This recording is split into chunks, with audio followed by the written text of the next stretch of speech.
orang bilang, "Dina lo melotot-melotot." Mata gue emang gede gitu loh, maksudnya bukan bukan karena gue melotot-melotot.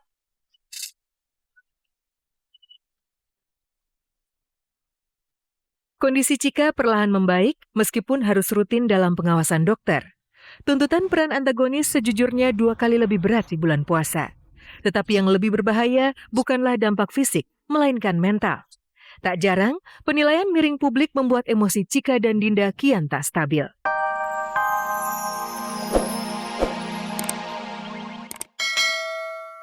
Komunikasi juga emang kita lagi harus benar-benar komunikasi itu harus jalan terus, harus ngabarin terus. Iya. Pokoknya Kadang-kadang kan sih yang penting dia komunikasi. nggak tahu kadang-kadang di lokasi lagi take, dia nelpon berapa kali gitu. "Kemana sih kamu? Lagi take mana?" Dia bilang gitu. "Oh, ntar kalau misalnya take nggak take bilang," kata dia gitu. Iya. Granny cemburuin nggak mau, tapi dia sendiri cemburuan.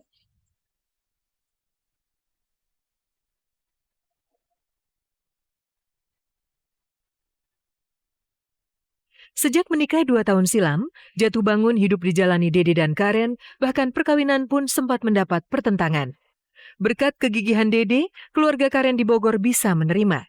Dan ketika gelimang sukses itu datang, Dede dan Karen tetap tak silau.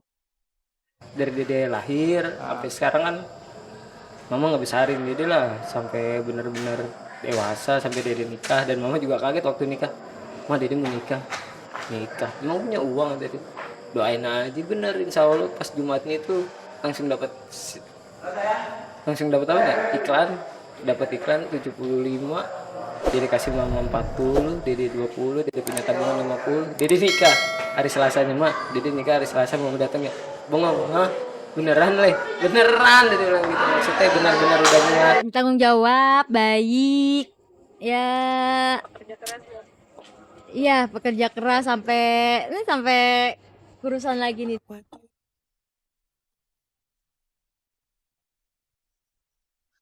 Hadirnya Karen melengkapi hidup Dede, tapi tidak mengubah jati dirinya sebagai sosok sederhana meski bergelimang harta. Dede tetap tampil biasa, kurus krempeng, dan mudah bergaul dengan siapa saja, bahkan tak segan melayani para kru syuting seperti saat buka kemarin. Gorengannya habis. Dia pesen apaan ini? Campurnya apa? Kolak ya? Kita campur biar tegak tenggorokannya. Gorengan. Ngosong.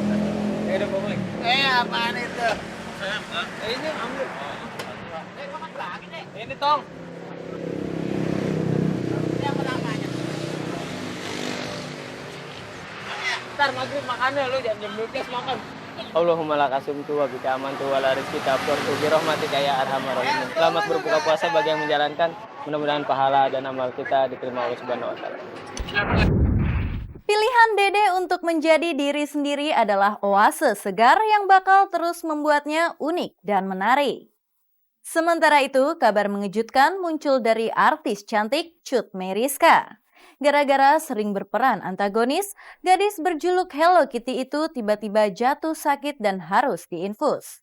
Lalu benarkah Cut Meyriska tertekan akibat perannya sebagai Hello Kitty dan Adriana?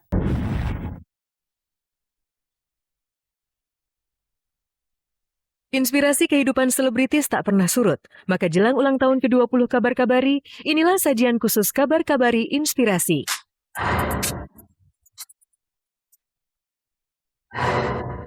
Minggu lalu Dede Sunandar memberi inspirasi kesederhanaan hidup meski bergelimang sukses. Kali ini 2 artis yang sama-sama punya predikat jagoan antagonis tampil memberi inspirasi. Cut Meyriska alias si gadis Hello Kitty dan Dinda Kanyadewi. Inspirasi apa yang bakal ditampilkan oleh Cika dan Dinda yang kini bermain bareng di sinetron Catatan Harian Seorang Istri CHSI 2 ini? Gue pengen jadi jahat. Adegan jahat itu gimana tuh? Jahatnya gimana tuh untuk menjadi seorang yang antagonis gitu? Gimana? Itu harus seperti ngomong dalam hati semua yang buruk-buruk. Jadi kayak kita menyerap energi buruk untuk menyampaikan energi buruk itu ke masyarakat melalui layar.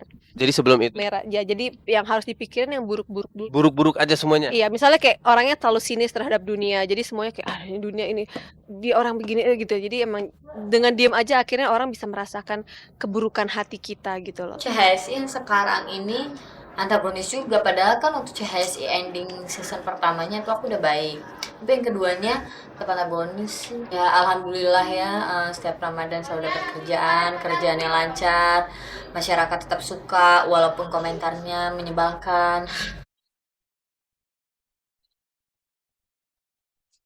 Cap artis antagonis terlanjur melekat pada diri Dinda Kanyadewi dan kini menurun pada Cut Meriska. Sekeras apapun mereka berupaya melepaskan diri, tetap saja stigma itu menempel. Ironisnya, orang tidak mau tahu betapa berat memerankan karakter antagonis apalagi di bulan puasa. Bahkan Cut Meriska harus berulang kali jatuh sakit dan masuk UGD rumah sakit sampai harus rutin infus vitamin di lokasi syuting. Sebentar lagi aku take, tapi aku mau infus dulu karena tadi tensiku rendah. Suntik vitamin aja di sini.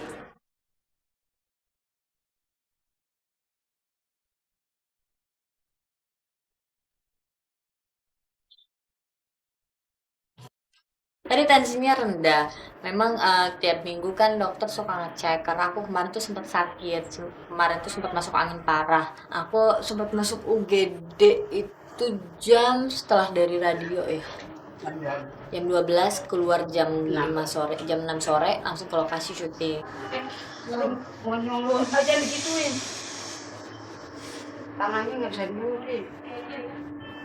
Tusuk aja gue bilangin sama cowok gue ntar. Ayo cepat. Ya, tuh. Padahal mau masuk jadinya. Bismillahirrahmanirrahim. Jangan ditarik ya. Cuman mungkin agak lebih aus aja kalau emang ada adegan-adegan yang memerlukan vokal yang lumayan tinggi dan marah-marah yang cukup banyak gitu. Jadi ya mungkin itu aja yang membedakan. Tapi kalau sebagian besar dari kegiatan nggak ada yang berubah sih. Kalau dibilang ciri khas apa mata harus melotot, nggak juga. Tokoh antagonis gak harus mata melotot gitu. Kalau misalnya orang bilang Dina lo melotot, mata gue emang gede gitu loh. Maksudnya bukan karena gue melotot.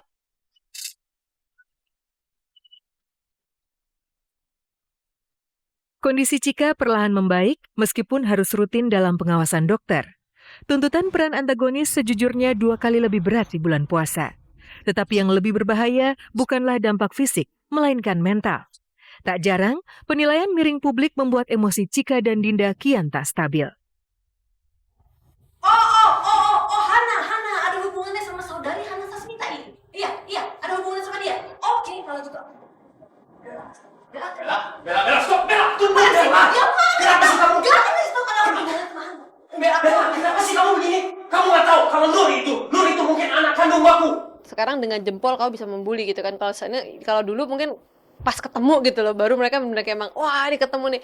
Jadi mungkin kalau dulu kayak dijambak, dicakar, dicubit, diteriakin, terus sama ibu-ibu, sama anak muda ataupun apa itu udah sering banget. Tapi kalau untuk kesini-sini enggak sih, kayaknya udah penonton makin pinter ya kayaknya ya gitu loh. Maksudnya enggak yang ini banget. Kalau aku sih untungnya cuek ya, dan nggak aku hapus juga komen-komen mereka. Kita hapus nggak akan ada habisnya. Toh dia juga nggak salah ngomong gitu tuh menurut kacamata dia. Tapi etika berbicara ya bukan berarti kalau di sinetron PHO kehidupan nyata juga PHO.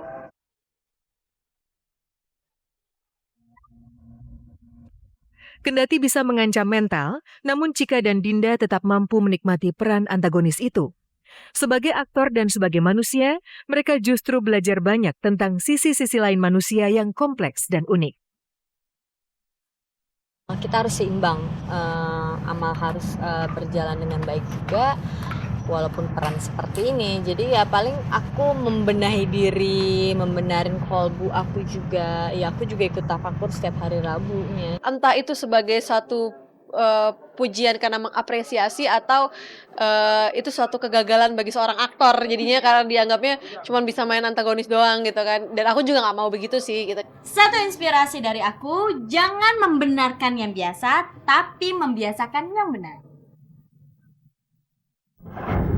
30 menit sudah, saya Desi Bauman menemani Anda menyajikan berita aktual yang disajikan secara lebih mendalam. Saksikan kompetisi sepak bola terakbar Euro 2016 mulai tanggal 10 Juni dan simak terus kabar-kabari setiap hari Sabtu pukul 11 hanya di RCTI Semakin Oke. Selamat siang, selamat beraktivitas, dan sampai jumpa.